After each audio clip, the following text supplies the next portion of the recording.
What's going on, guys? Multiverse here with a new action figure review video, and today we're going to be taking a look at the Spider-Man vs. Morbius 2-pack by Marvel Legends.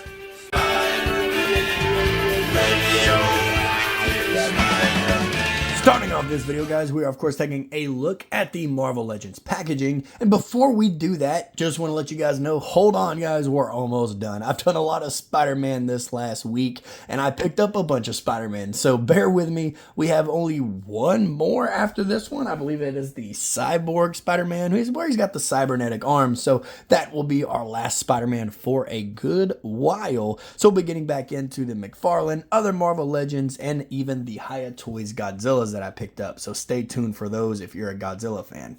But for this packaging, guys, this is the zero plastic packaging that they did. I was never a big fan of these. I get it, it's better for the environment, but as a collector, I want to see what I'm getting myself into, because a lot of times you get a messed up Spider-Man sculpt or some messed up paint, so this was more of a 50-50 shot on if you got a good one or not. But I do love what they got going on here. You got Spider-Man's name and Morbius' name at the top. You've got Marvel Legends logo front and center, the amazing Spider-Man down in the bottom, Spider-Man with all 6 arms, which I figured this was a must-have. I absolutely love Spider-Man having his mutation spread, or one thing, it was like he took a serum to make his powers better, and this ended up happening. I don't really remember this comic too well, but it is what it is. But this Morbius design, I do love the big flowing cape and how he looks, so I'm excited to get this Morbius out of here and take a look at him. Flipping over the side, guys, Marvel Legends and Spider-Man and Morbius on the side. Flipping over the back is, of course, Spider-Man and Morbius with all the logos and legal information at the bottom with Marvel and Hasbro. Well, it does tell you what accessories they had. Wish there was a little bit more. Not much going on here. And how you not going to give Morbius any fisted hands? He still throws punches. Yeah, he's got his nails, claws, whatever you want to call them, but he still throws punches. Flipping to this side, guys, right here, throwing a punch. So just to prove my point, we have Spider-Man with all 6 arms falling off the building, Marvel Legends at the bottom, the spider logo at the top, and then down here at the bottom is the barcode for you barcode guys. With all this other, guys, let's go ahead and rip these two out of the packaging and see how they look. So right here, guys, is Spider-Man and Dr. Michael Morbius fresh out of the packaging. And for my first hand impressions on the Morbius, I have to say he's actually kind of a letdown for me. I do love the detail that they got going on with his face, but having him just in a skin-tight leotard with the cape, accessories, like, I feel like he could have used a little bit more love. But that Spider-Man, though, that Spider-Man was done very, very well. I do love that there's a bunch of detail throughout the entire suit, and I cannot wait to show you guys up close and personal on him. You can even see it from the distance here from the camera. He is sculpted for his suit. You can see the design all the way through, and I absolutely love it. The 6 arms is definitely unnerving, but that was one of the reasons why I felt I needed this figure, because it is a Spider-Man that is the iconic red and blue with the light blue and the light red, but he's got 6 freaking arms, so that is freaking awesome. I do wish we would have got a separate head sculpt for him, though. Maybe some squinted eyes show that he's fighting, or unconscious, however you want to have this fight to go. But I feel like he looks freaking awesome. The only thing that I would have added to this guy so far is just more hand accessories for his hands, you know, without the costume on it, because he's got 6 hands, or maybe even like add in the black webbing into the cobweb that they have going on here. They just added in the detail of it, and it looks amazing. So I cannot wait to get to the detail portion on that Spider-Man. But if they were painted black, like I feel like they should be, then he would stand out like a traditional Spider-Man. With all that said, though, guys, let's go ahead and get these two out of the spotlight and take a closer look at the accessories that they did come with. When it comes to the accessories, guys, like I said, this is where they are lacking. For the Spider-Man, all he comes with is his pair of fisted hands, but they are sculpted in with the web lines. Just wish they were painted black. And the same goes for his pair of thwipping hands. No web designs, no paint going on here, just red and indentions for where the cobwebbing should be. So a little letdown on there, but it is what it is. And then for Michael Morbius, this is where he kind of lucks out completely. He only comes with 2 beautifully detailed capes, I will say that, and beautifully painted as well. I love that one side is red on both, although I feel like they're different reds. You see that? I see that. And then flipping over to the back, guys, is of course the detail, like the ripples. Even when it's spread out, it still looks good. So they didn't just give us a flat plastic going on here, and it is a super rubbery plastic, so you don't have to worry about breaking it any way, shape, or form. Same goes for this one as well. With all that said, guys, let's go ahead and zoom into both for their detail. When it comes to the detail, guys, this right here is where the Spider-Man truly shines. It's not too much, but it is nice to see Marvel Legends do something outside of just painting him on a standard body for Spider-Man. A standard Spidey mold, if you will. Starting off with the head sculpt, guys, the head is beautifully detailed. I do feel like it is a little flat for my tasting, but he definitely still has that iconic Spider look. Big eyes, lenses, and the head sculpt is beautifully detailed with the actual cobwebbing going throughout it. Going down to the torso, guys, this is what I was talking about with the suit. It's actually freaking detailed, so it's not just painted on there, so it does look beautiful. I feel like they should go this route with actually sculpting the Spider-Man suit in terms of the Maximum series. Same thing with Deadpool and the Incredible Hulk. They shouldn't just be painting their clothing. If it's going to be the Maximum series and charging us $60, $65, however much it is, it should be freaking sculpted. It should have detail. Detail is very important if you want us to spend a little bit of extra cheese on your product, so keep that in mind. If you guys ever check this out, if you're working at Hasbro, I do love the little spider icon that we see on the front, and even on the back, it is the classic emblems going on, and they're freaking sculpted in. I love it so much. This right here is a plus in my book. I cannot get over it.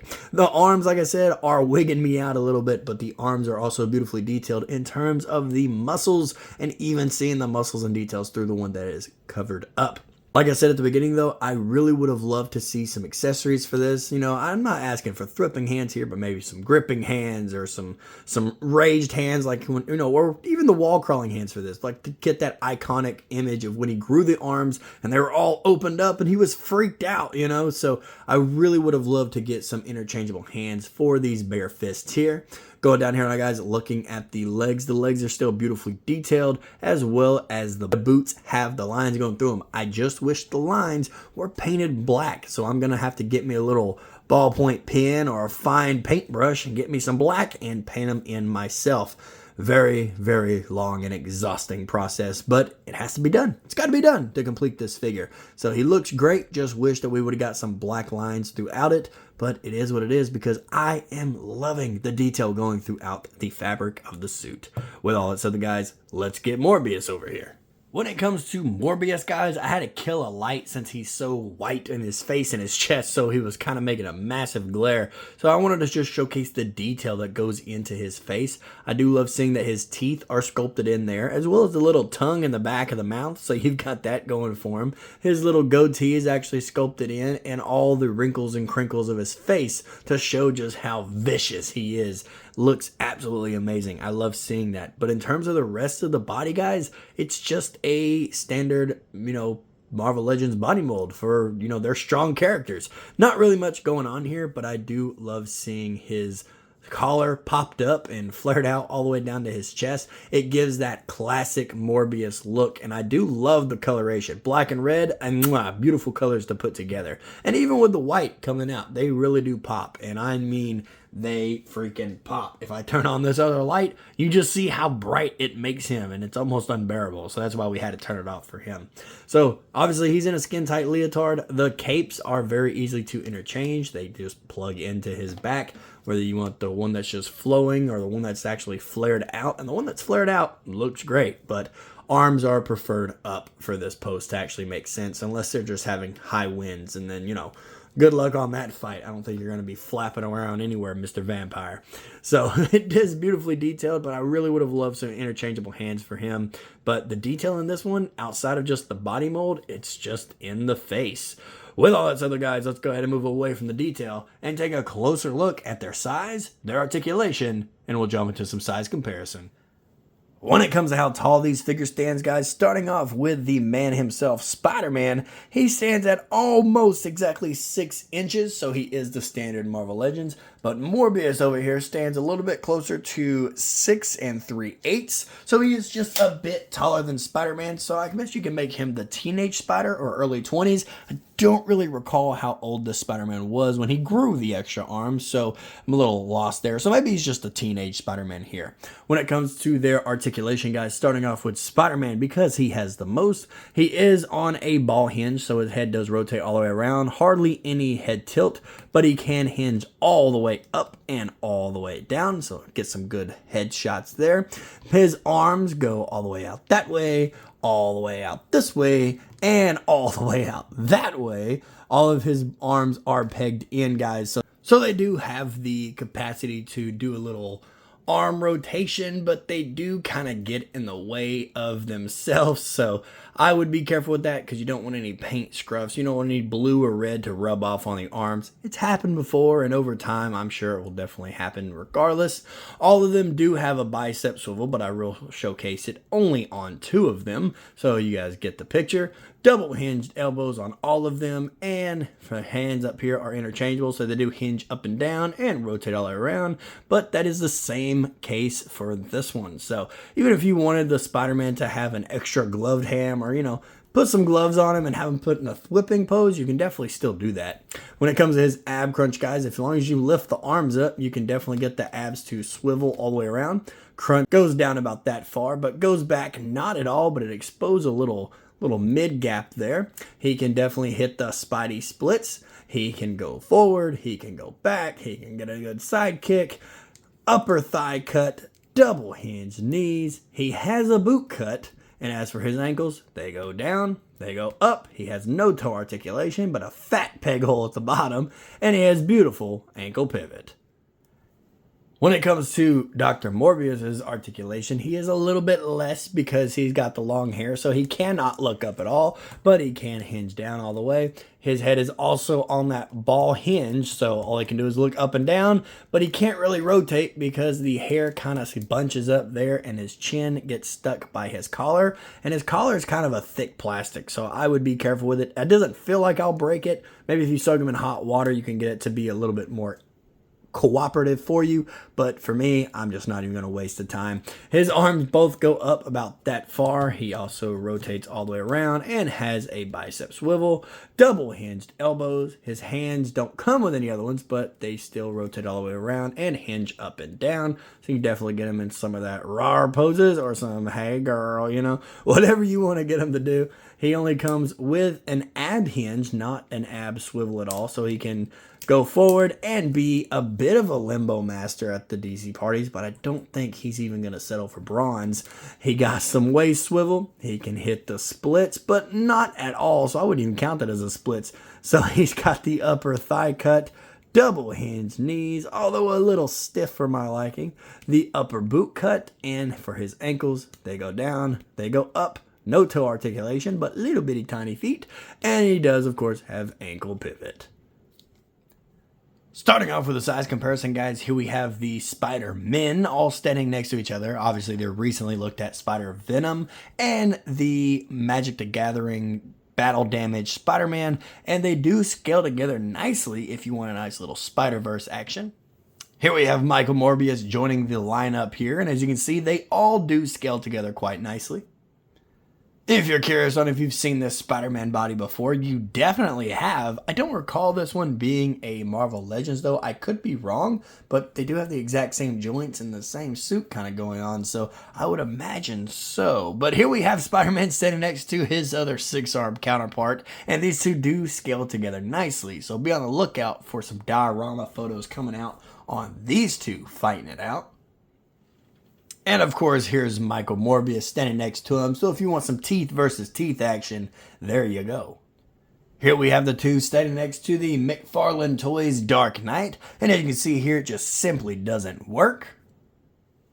And last but not least, guys, here we have them standing next to the NECA Toys Scarface Predator. As you can see here, it only works if he's a super predator.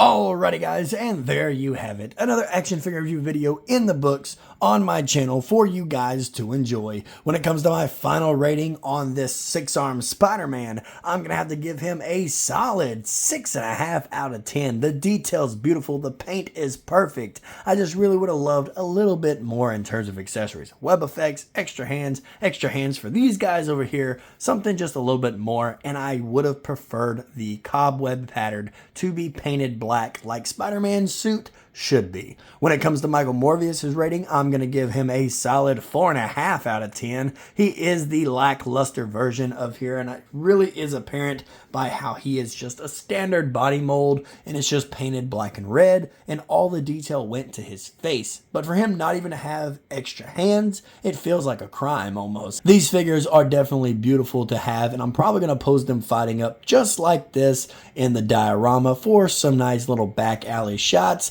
So we'll have to make that determination in the near future. So be checking out the Instagram for that coming soon. With all that said, guys, if you did enjoy this video, don't forget to hit the like button and subscribe if you are new. We are on the road to 500. I really want to get to 500 subscribers before January lets out. So make sure you like, subscribe, comment, and share this video with a friend. We always cover anything and everything, all thing action figures. I'm going to branch out. I promise you this channel is not just going to be McFarlane and Marvel Legends. I know it is right now, guys, but we're branching back out to NECA. We're getting some Hiya Toys Godzilla. We actually have a bunch of those, so be on the standby for some Godzillas. But don't worry, I'm going to space those out, unlike I did with the Spideys here. But we are going to be getting some Mafex, Metacom, stuff like that. Going to be doing some shopping on Big Bad Toy Store. So be on the lookout for the new brands that are coming soon. With all that said, though, guys, I'm getting out of here, and I will see you in the next video. Later.